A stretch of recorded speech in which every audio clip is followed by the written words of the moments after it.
उत्तर प्रदेश की जनता ने देखा है कि किस तरीके से नफरत की राजनीति हुई है, शोषण की राजनीति हुई है, लोग अपमानित हुए हैं। इस सब बदलाव के लिए, प्रोग्रेसिव पॉलिटिक्स के लिए, एक पॉजिटिव पॉलिटिक्स के लिए और समाजवादी पार्टी की कोशिश है लोगों को साथ लाने का काम कर रहे हैं, लोगों को मिलाने का काम कर रहे हैं। और उसी कड़ी में जब पिछली बार स्वामी साहब मौर्य जी साथ आए, हमें खुशी है, उनके साथ और साथी भी आए हैं। समाजवादी पार्टी की जो आने वाले समय में लड़ाई है उसको। यूपी चुनाव से कुछ दिन पहले ही बीजेपी, बसपा और कांग्रेस तीनों ही प्रमुख पार्टियों के बड़े नेताओं का समाजवादी पार्टी में शामिल होने का सिलसिला जारी है। बीजेपी और बीएसपी में बगावत के बाद से अखिलेश का कुनबा तो तेजी से बढ़ रहा है, लेकिन आने वाले दिनों में सपा के सामने एक बड़ी मुसीबत भी खड़ी हो सकती है। अखिलेश के अपने ही अब उनके लिए चुनौती बन सकते हैं। सपा के चुनावी अभियान को सत्ताधारी बीजेपी के कई मंत्रियों और विधायकों के शामिल होने से बढ़ावा तो मिला है, सपा अध्यक्ष अखिलेश यादव को अब टिकट वितरण में आने वाली मुश्किलों से भी निपटना होगा, क्योंकि सपा के पास पहले से ही एक सीट पर कई उम्मीदवार टिकट की आस लिए बैठे हैं। ऐसे में नए नेताओं के आने से उनके टिकट पर खतरा भी मंडरा सकता है।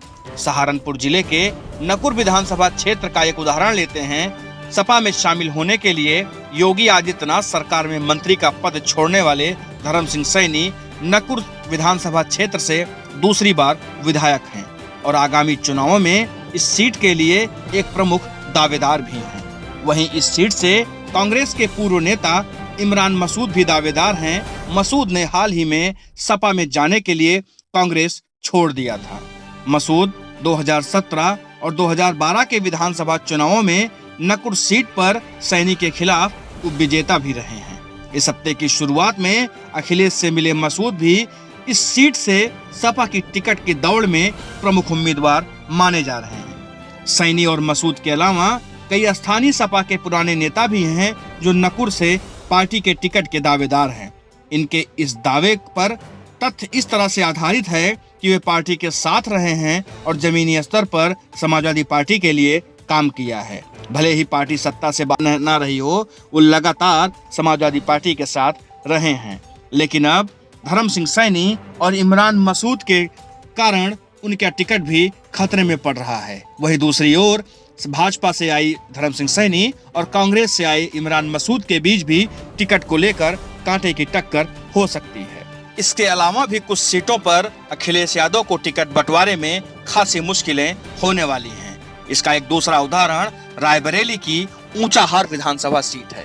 इस सीट पर समाजवादी पार्टी से मनोज पांडे वर्तमान समय में विधायक हैं। उन्होंने 2017 के विधानसभा चुनाव में दिग्गज बसपा नेता रहे स्वामी प्रसाद मौर्य के बेटे उत्कृष्ट मौर्य को चुनाव हराया था। उत्कृष्ट मौर्य भाजपा के टिकट पर चुनाव लड़ रहे थे और अब वो फिर से चुनाव मैदान में होंगे। वहीं स्वामी प्रसाद मौर्य के सपा में जाने के बाद से ये अटकलें लगाई जा रही हैं कि स्वामी प्रसाद मौर्य अपने बेटे उत्कृष्ट मौर्य के लिए फिर से ऊंचाहार सीट पर टिकट मांगेंगे, क्योंकि उनके बेटे उत्कृष्ट मौर्य मात्र 2000 मतों से ही मनोज पांडे से हार गए थे।